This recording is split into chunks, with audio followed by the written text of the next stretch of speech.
السلام علیکم. محمد اظہر صدیق اپنے پروگرام میث ویوز کے ساتھ حاضر خدمت ہے. 15 مئی 2026 اور جمعۃ المبارک ہے آج. اور اب جو یعنی کہانیاں تو ہوتا میں نے کہ کہانیاں سن رہے ہیں. اب تو سارے کہہ رہے ہیں 2-3 چیزیں بڑی ہیں. مہنگائی کا برا حال ہے, پنجاب کے حالات بہت برے ہیں.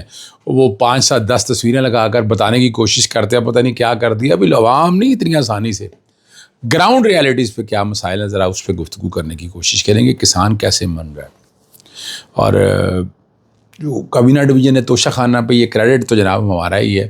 ہم بھی لے کر گئے اس معاملے کو, اور ہم نے بہت سی چیزیں ساری سامنے رکھا کر رکھی ہے. کوشش کی تھی نا ہماری پازیٹیو سینس کے حوالے سے. ایک اور بتا دوں, پرائیویٹ میڈیکل کالجز میں جو فیسوں کا نظام ہے اس میں نے کافی کام کر لیا, اور انشاءاللہ آنے والے دنوں میں پٹیشنیں لا رہا ہوں. اس میں باقاعدہ آئینی درخواستیں جو ہے نا ان میں لا رہا ہوں تاکہ ہم بہت کچھ سامنے بتا سکیں.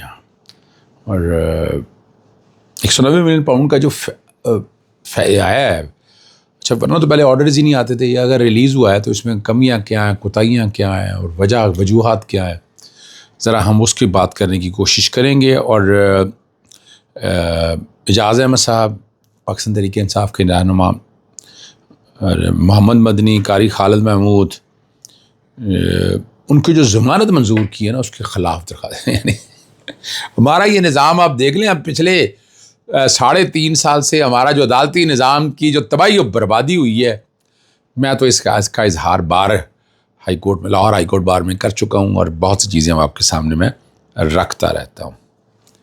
سب سے پہلی بات میں آپ کے سامنے رکھتا ہوں, ابھی وہ توشہ خانہ کی باقی تفصیلات کے حوالے سے وہ ایک ڈویژن بینچ بنا ہوا ہے, اس میں تفصیلات مانگ رہے ہیں, وہ لگ نہیں رہی ہیں. میں کوشش کروں گا کہ اس درخواست کو بھی لگاؤں. لائنہ لے کے آئیں, ریکارڈ سارا پبلک نہیں کیا.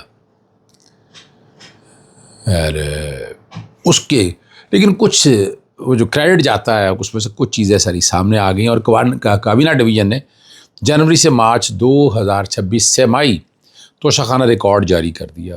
صدر مملکت آصف علی زرداری صاحب, شہباز شریف, اسحاق ڈار, چیئرمین سینٹ, بڑا دھیان سے سنیں گے, اور چیئرمین نیب بھی سمیت کئی وزراء اور اہم شخصیات قیمتی تحائف وصول کرنے والوں میں شامل ہیں. وہ کہتے ہیں یہ سارے تحائف جو ہیں وہ جمع کرا دیے, اور تحائف دینے والوں کے نام کا خانہ شامل نہیں. حالانکہ میں پوچھتا رہا ہوں کہ کون لوگ تھے, کون دینے والے تھے, اور اس کو اب سامنے رکھ کر کوشش کریں گے کہ ڈیٹا ذرا نکلے دوبارہ, پھر یہاں آ جائیں گے آپ. اب یہ نام جو ہے نا وہ نام بڑے بڑے ہیں. وزیر IT شجاع فاطمہ, پتہ نہیں بہت کوئی انٹیلیجنٹ ہوں گے جناب. وفاقی وزیر اقتصادی امور احمد چیاحت چیمہ صاحب, اور وزیر اطلاعات عطا تاڑر صاحب بھی ہیں. اب یہاں شہباز حکومت 2022 سے دسمبر 2025 تک کا توشہ خانہ ریکارڈ بھی عوام کے سامنے لا چکی ہے, لیکن 1997 سے 2001 کے عرصے کی تفصیلات ابھی تک جاری بھی کی جا چکی ہے. یہ کریڈٹ ہائی کورٹ کا ہے, جسٹس عاصم حفیظ صاحب کا ہے. جب یہ معاملہ اٹھایا گیا اور جو سب چیزیں اس وقت پبلک ہوئی, یہ اس وقت کی باتیں ہیں, کوئی نئی کہانی نہیں ہے آپ کے سامنے. اور وہ لیکن کیس صرف ایک عمران خان کے اگینسٹ, توشہ خانہ میں صرف ایک عمران خان نے بے ایمانی کی. کبھی FIA, کبھی نیب, وہ پتہ نہیں کیا کیا محکمے سارے میں لگے رہے. اور ہمارے سیاستدان, میں کیا کہوں, سیاسی جماعتوں کو کچھ ہوش کے ناخن لینے چاہیے تھے کہ آپ ایسے کام مت کریں کہ جس سے یہ کل آپ کے گلے میں بھی پڑنے والی ہے. اسلام آباد ہائی کورٹ کا بڑا مزیدار فیصلہ ہے. جو روزمرہ آرڈر جو ہے نا وہ جاری کر دیا انہوں نے. 20 مئی تک دلائل دینے کی حتمی ہدایت کی تھی, اور چیف جسٹس سرفراز محمد ڈوگر, جسٹس آصف نے اس حوالے سے تحریری حکم جاری کیا ہے کہ سلمان صفدر صاحب پاکستان تحریک انصاف کے چیئرمین عمران خان صاحب اور بشرا بی بی سے ہدایت لینے کے لیے التوا کی درخواست دی, اور نیب نے سلمان صفدر کی التوا کی درخواست کی مخالفت کی. اور عدالت نے یہ بھی کہا کہ امید ہے کہ فریقین جان بوجھ کر سماعت سے غیر حاضر نہیں ہوں گے. اور نیب کا بھی آ جائیں کس طرح سے ایسا ہوا, پروسیکیوٹر وہ بھی ذرا پبلک ہونا چاہیے نا, پتہ چلنا چاہیے نا کہ کیا بات ہے. اور انہوں نے کہا جی سلمان صفدر نے جو ہے نا التوا کی جو ہے وہ بڑی کمزور وجوہات دی. اب کمزور وجوہات کیا ہوتی ہیں, اور لیکن ساتھ جوڑا ہوا ہے کہ مرکزی اپیل جو ہے نا وہ تو سلمان صفدر صاحب کی طرف سے دائر کی گئی ہے، لیکن جناب آرٹیکل 10 کنسلٹیشن ود اپنے کلائنٹ سے کیوں رابطہ نہیں کر سکتے؟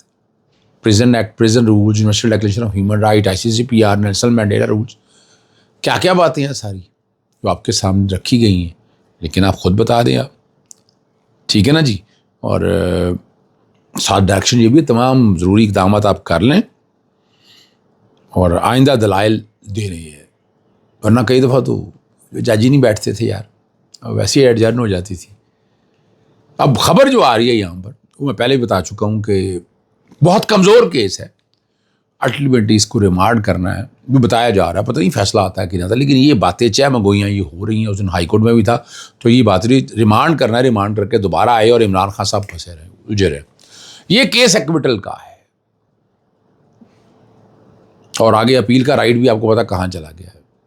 اور یہاں پاکستان تحریک انصاف یہ پارلیمنٹ میں بات نہیں کرتی، بھی وجہ بتائے نا کہ کیوں ترمیم کی ہے ایسی آپ، یعنی اس میں کیا آئینی تشریح ہونی ہے کہ یہ آپ کی آئینی عدالت میں جانا ہے، آئینی عدالت میں جانا ہے نا، تو کیوں جانا ہے، کوئی بات نہیں کرتا. اور اگلی جو بات ہے آپ کے سامنے وہ میں رکھ دیتا ہوں. سپریم کورٹ، پنجاب حکومت، پاکستانی تحریک اب جو رہنما ہے اعجاز چودھری صاحب کی، آپ کو پتہ ہے ان کی ضمانتیں ہو چکی تھیں، اعجاز چودھری صاحب بھی اندر ہی ہیں، محمد مدنی یا باہر آ چکے ہیں، قاری خالد محمود اور دیگر جو ہے نا اشتہار دہشت گردی اور سیشن عدالت کی طرف سے ضمانت منظوری کے خلاف یہ درخواستیں جو ہیں یہ سماعت کے لیے مقرر کی گئی. چیف جسٹس یحییٰ فریدی صاحب کی سربراہی میں بینچ کرے گا الٹیمیٹلی، اور ضمانت خارج کرنے کے لیے اسکوپ بڑا لمیٹڈ ہے، ہونا کچھ نہیں ہے اس میں، لیکن بتایا جا رہا ہے کہ ہم بہت بڑا کام کر رہے ہیں. کتنا بڑا کام کر رہے ہیں ہر ایک کو اندازہ ہے اس بات سے. جو اصل کام ہے اس طرف آئے نا، 9 مئی کی جو اپیلیں ہیں ڈے ٹو ڈے سن کر ڈیسائیڈ کر دیں آپ اس بات کو. لیکن وہ پریسیڈنٹ ہماری عدالتیں ہیں، ہماری مرضی ہے، جو مرضی ہم کریں، جس طرح مرضی چیزوں کو لے کے جائیں. لیکن اب آخری بات میں آپ کے سامنے ایک بات میں رکھتا چلوں، یہاں بہت ہی اہم معاملات ہیں ہائی کورٹ کے سامنے. آئینی بینچ بن نہیں رہا، دروازے روکے جا رہے ہیں، وہ گریونس ریڈریسل کمیٹی کے نام، بایو میٹرک کے نام پر، آپ جو مرضی آپ کہیں، یعنی یہ ایک نارمل سی چیزیں ہیں جو ساری ریکارڈ کے اوپر دستیاب ہیں. اور اب حکومت کی جو اصل کارکردگی ہے نا وہ زمینی حقائق سے واضح ہو چکی ہوئی ہے. مہنگائی، کاروباری بدحالی اور کسانوں کی مشکلات نے عام آدمی کی زندگی تو اب پتہ ہے اجیرن کر دی. مہنگائی تو عام آدمی کی پہنچ سے دور ہے بھائی، یعنی وہ چیزیں جو ہے نا وہ تو قابو نہیں آ رہی ہیں. یہاں پر بار بار تذکرہ اور ذکر کر کے رہے یہاں پر، اور غریب عوام کے منہ سے آخری جو نوالا ہے وہ بھی چھین لیا گیا. حکمرانوں نے تو حالت یہ کی ہوئی ہے، اور یہ سمجھنا ہے آپ کو. اور یہاں جو چیز زیادہ ہے وہ جو پریس کانفرنس کی ہے نا مسلم نون سے ریلیٹڈ، اس نے پرخچے اڑا دیے ان سب لوگوں کے. وہ بتایا جا رہا ہے ہم ڈیولپمنٹ کر رہے ہیں. میری تو حیرانگی کی بات ہے، وہ کھانا ہے سڑکوں پہ کھڑے ہو کے، سڑکوں کو کھانا ہے. ہاں ضروری ہے اس میں تو کوئی شک نہیں، لیکن یہ آپ نے بیوروکریسی کے لیے یہ بلڈنگیں بنانا، ہائی کورٹ کے بلڈنگ میں بیٹھ کر اتنا پیسہ لگانا، سڑکیں بنا دینا، جس کو ہم سب وکلا جو ہیں، سب سے مراد ہے باس وکلا شانزے لیزے اسٹریٹ سمجھتے ہیں، یعنی آس پاس جو ہے نا شانزے لیزے. یہ تو وہ حالات ہے جو سارے سامنے آپ لوگوں کے سامنے ہیں. بات اگر آپ واقعی چاہتے ہیں نا جی، انہوں نے اب جو لفظ ہیں ان کے، ہم خون کے آنسو رو رہے ہیں، ذمہ دار کے پاس پیسہ نہیں رہا، کاروبار تباہ ہو چکے ہیں. خاص بات یہ ہے کہ یہ وہ لوگ جو خود نون لیگ کی حمایتی اور ووٹر رہے ہیں، مگر آج وہ بھی حکومتی پالیسیوں سے مایوس تو دیکھیں سارا پاکستان مایوس ہے. اور نظریں جو ہیں وہ اب کیا کہہ سکتے ہیں، آپ کو پتہ ہے وہ پاکستانی فوج کی طرف رہتی ہیں. اسٹیبلشمنٹ جو مرکب یا ہے وہ تو آپ کے سامنے ہے، لیکن وہ یہ سمجھتے ہیں کہ آپ چیزوں کو آگے لے کے جائیں. اور سوشل میڈیا ٹولز پہ بھی یہ بتا رہا ہے، یعنی وہ ایک آدھ افتتاح کر کے 2-4 لائٹیں دکھا کے آئے، دکھاتے ہیں آپ کو، لاہور میں آ جائیں، اسپتالوں میں لے کے چلتے ہیں آپ کو تعلیمی معیار دکھاتے ہیں، آپ کو یہاں انوائرمنٹ کا حالات ہے، صاف ستھرا پنجاب دکھاتے ہیں آپ کو. آ جائیں، چلیں بٹا چوک سے سفر کر لیں اپنا ایئرپورٹ کا، بٹا چوک سے نا ایئرپورٹ سفر دونوں سائڈوں پہ دیکھیے گا. میں تو پچھلے دن جانا ہوا تو وہاں دیکھے میں جو یہ بتایا جا رہا ہے کہ بہت صاف ستھری باتیں ہیں، وہ چند جگہیں ہیں جہاں روزانہ ڈگنیٹریز کا گزرنا ہوتا ہے، شخصیات کا گزرنا ہوتا ہے، وہاں وہ ایک علیحدہ بات ہے، لیکن باقی یہ اتنا آسان کام نہیں ہے جی. ہمارا کام ہے آواز اٹھاتے رہنا، وہ ہم اٹھاتے رہیں گے. اجازت چاہتا ہوں. السلام علیکم. اللہ حافظ. پاکستان زندہ باد.